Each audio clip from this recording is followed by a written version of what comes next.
नमस्कार दोस्तों, स्वागत है आपका खबरनॉमिक्स में। मैं हूं विवेक चतुर्वेदी।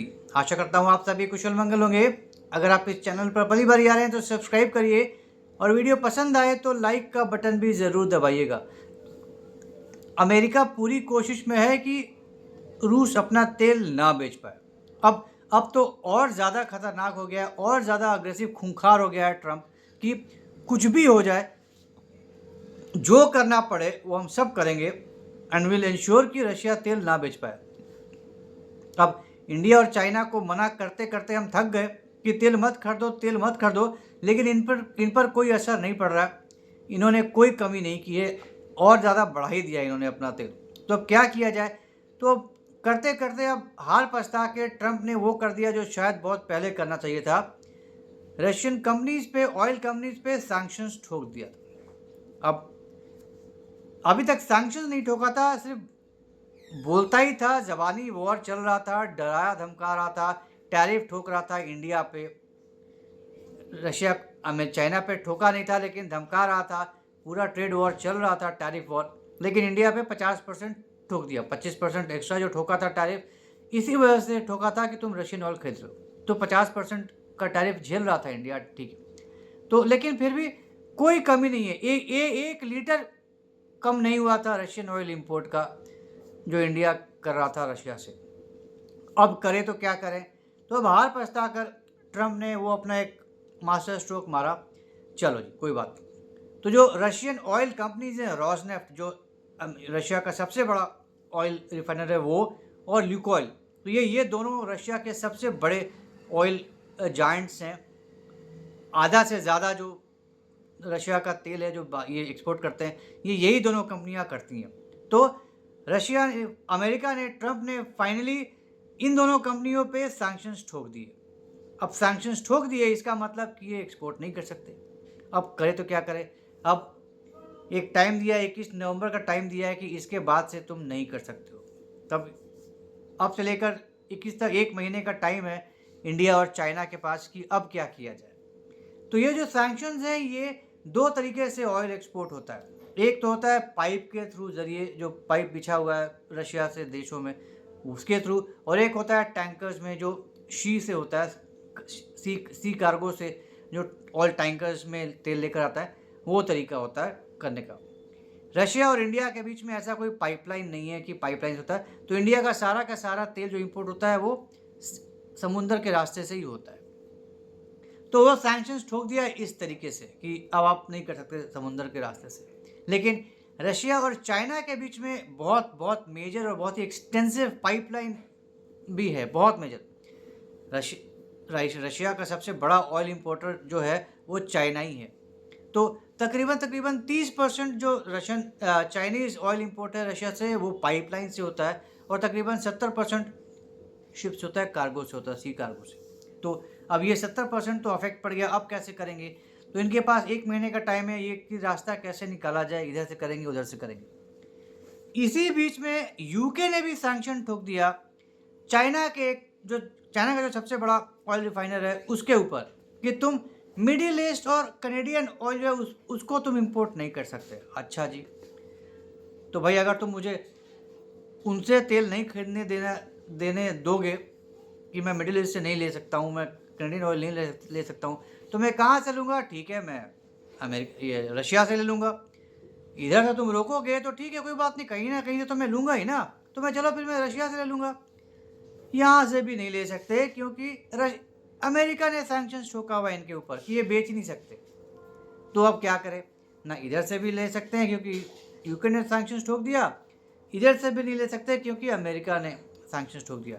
तो अब अमेरिका, यूके और जो नेटो कंपनीज कंट्रीज़ हैं, जो ईयू के कंट्रीज़ हैं, अब वो सब मिलकर अब एकदम फुल फ्लेजेड फाइनल ब्लो के लिए अब तैयार हो गए हैं कि कुछ भी हो जाए, किसी भी तरीके से हो जाए, तेल तो रोकना ही है रशियन ऑयल इन देशों में पहुंचने से। उसका उसका जो फंडिंग हो रहा है तेल के थ्रू, वो तो काटना ही काटना है। ये लड़ाई रुकवाना ही रुकवाना है। रशिया और यूक्रेन के बीच की लड़ाई रुकवानी ही रुकवानी है। और ये तभी रुकेगा जब रशिया का पैसा आना कम होगा, बंद होगा, क्योंकि बहुत मोटा पैसा कमा रहा है। कोई कुछ खास फ़र्क नहीं पड़ रहा है, इसको इतने हमने सैंक्शंस लगाए हैं, लेकिन इसके बावजूद रशिया पे इतना कोई फ़र्क नहीं पड़ रहा। आज की डेट में भी ग्रो कर रहा है रशिया, तो पैसा आ रहा है तेल बेच कर, और उसी पैसे पे ऐश कर रहा है रशिया, और लड़ाई लड़े जा रहा है, सब कुछ किए जा रहा है, कोई फ़र्क नहीं पड़ रहा है। अपना इंटरनली ऐसे रशिया ने अरेंजमेंट्स कर रखी हैं कि रशियन इकोनॉमी पे कुछ खास असर नहीं पड़ा है। तो सारे अरेंजमेंट्स कर लिए हैं, सारे ऑल्टरनेटिव्स ढूंढ लिए हैं रशिया ने कि कोई बात नहीं, तुम्हें जितना करना है। अमेरिका ने फ्रीज के $300 बिलियन जो रशियन रिजर्व है वो अमेरिका ने फ्रीज कर रखा है।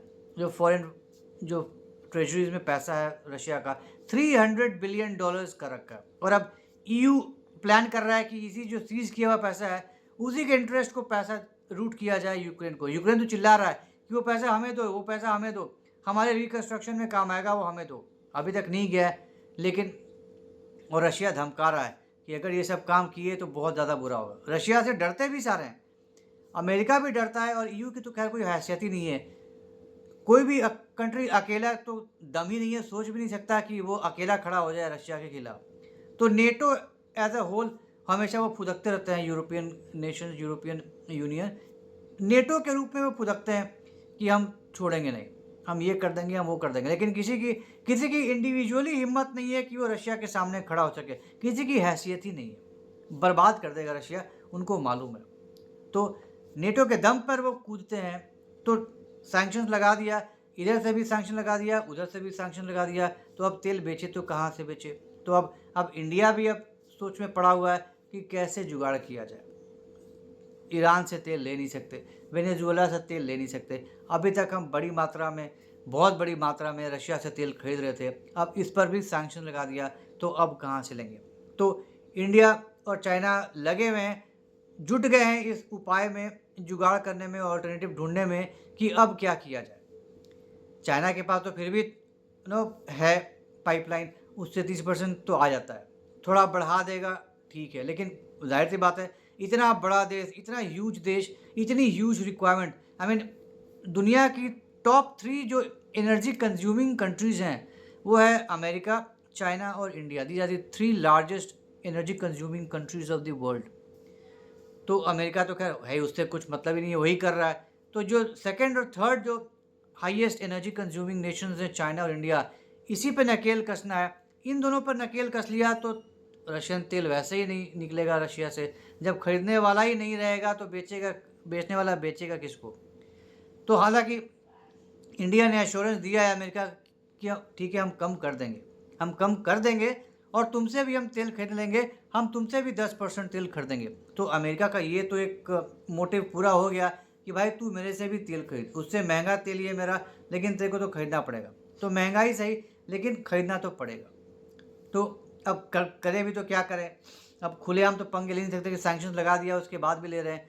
अगर ऐसा कुछ किया तो इंडिया को जितना पैसा बचा रहा है सस्ता तेल खरीद के, उससे कई गुना ज़्यादा नुकसान हो जाएगा इंडिया को।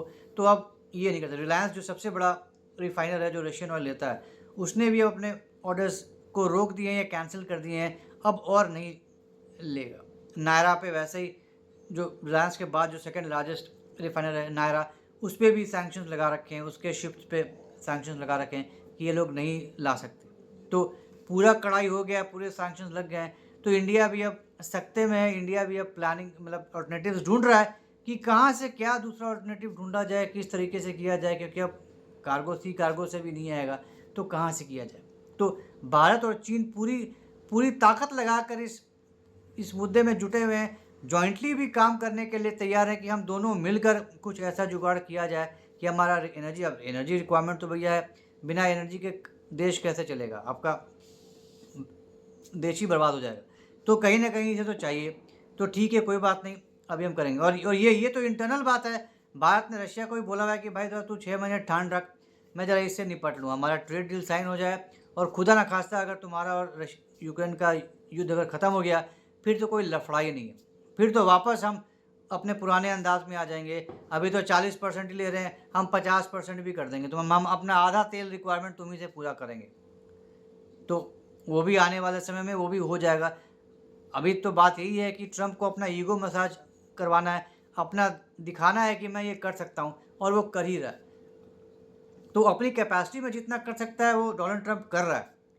तो इंडिया भी फूंक फूंक कर कदम उठा रहा है, बिल्कुल ही हेड ऑन लड़ने को तैयार नहीं है, नहीं लड़ रहा है अमेरिका के साथ कि तुम जो बोलना है बोलो, हमको लेना है तो हम लेकर आएंगे। वो अभी करने के मूड में नहीं है इंडिया, क्योंकि ट्रेड डील भी साइन करना है।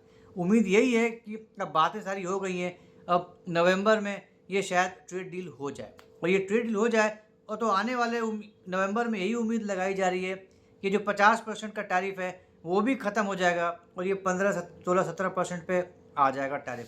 तो अगर ये डेवलपमेंट होता है तो इससे तगड़ी बात इंडिया के लिए नहीं होगी, क्योंकि जिस लेवल पर अमेरिका को एक्सपोर्ट्स पे असर पड़ा है, 40% के करीब एक्सपोर्ट घट गया है अमेरिका को इंडिया की तरफ से, which is a huge number. हमारी बहुत सी इंडस्ट्रीज़ बहुत बुरी तरह से प्रभावित हुई हैं, जैसे कि हमारी टेक्सटाइल इंडस्ट्री हुई, हमारा फार्मा इंडस्ट्री हुआ, हमारा जेम्स एंड ज्वेलरी सेक्टर हुआ, ये सब बहुत बुरी तरह से इन पर असर पड़ा है। तो इंडिया ये भी नहीं चाहता कि हमारी इंडस्ट्रीज बर्बाद हो जाए, इनकी भी रिकवरी ज़रूरी है। तो इसके लिए भी उठाया जा रहा है, ऑल्टरनेटिव्स ढूंढा जा रहा है, सजेशन दिया जा रहा है। तुम एग्रीकल्चर भी हम खोल देंगे, जो हमें नहीं चाहिए वो तो हम नहीं लेंगे, लेकिन उसका एक मिड पाथ इंडिया ने ढूंढ लिया है, राइट। तो तेल भी तुम चाहते हो हम कम कर दे, ठीक है, हम तुमसे भी तेल ले लेंगे, इस पे बात भी बन गई। तो डोनाल्ड ट्रंप का भी जो मोटिव था वो पूरा हो रहा है, इंडिया भी थोड़ा एडजस्टमेंट कर रहा है और दोनों तरफ से एडजस्ट करके रशिया से भी कम कर रहा है, अमेरिका से बढ़ा रहा है। तो ये करके किसी तरह से करके ट्रेड डील भी साइन करना है। तो एक बार ट्रेड डील साइन हो गया, टैरिफ घट गया, फिर तो प्रॉब्लम सॉल्व, फिर तो ख़त्म हो जाएगा, बाकी और कुछ लेने देने के लिए बचेगा ही नहीं। तो आने वाले समय में अपने आप को इंडिया वेरी कॉशियसली तैयार कर रहा है, ताकि सब कुछ ठीक से हो जाए, निपट जाए। तो ये था एक डिस्कशन। उम्मीद करता हूँ आपको ये डिस्कशन पसंद आया होगा। तो अगर ये कंटेंट पसंद आया तो हमारे इस वीडियो को लाइक करिए, शेयर करिए और हमारे चैनल को सब्सक्राइब ज़रूर करिए, बेल आइकन भी ज़रूर दबा दीजिएगा। तो जल्दी मिलेंगे कैसे इंटरेस्टिंग वीडियो के साथ, तब तक के लिए जय हिंद, जय अखंड भारत, नमस्कार।